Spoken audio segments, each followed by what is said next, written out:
faites la fête au mot pour devenir illimité. C'est bien ça. Tout dire, tout parler, oser, tout écrire. Tout dire, tout parler, oser, tout écrire. Tout sembler réussir pour mieux finir par tout rater. Tout échouer et en rire, tout oser. Quand Pierre Verhaegen, il y a des mots qui bondissent à la gueule. On se dit c'est la truculence, on se dit c'est l'aventurier de la langue, extraordinaire, inventeur d'une nouvelle poésie. Il rejoint beaucoup d'autres, c'est un bretteur incroyable. Et puis, je croyais que c'était un homme en colère avant de le rencontrer. Un homme qui ouvrait sa gueule parce qu'il y avait des choses à changer, des choses à bousculer.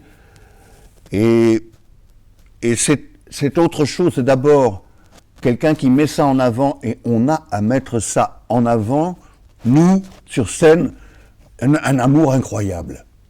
Il y a aussi quelque chose de particulier chez Verhaegen, c'est qu'il utilise le calembour. Ah, bon, tout le monde peut le faire.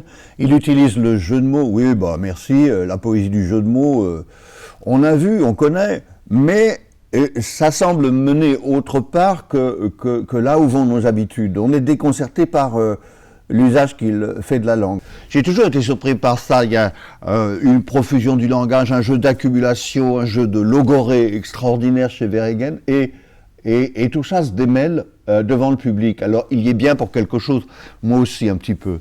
Hein. C'est mon boulot de bien trouver le mouvement de ces choses-là, d'être un peu un musicien ou son interprète possible.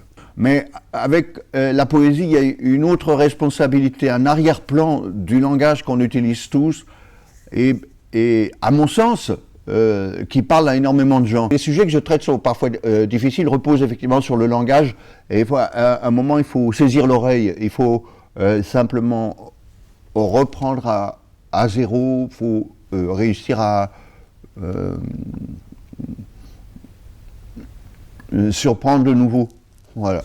Tout dire, tout parler, tout écrire, tout sembler réussir pour mieux finir par tout rater, tout échouer et en rire, tout oser. C'est un programme.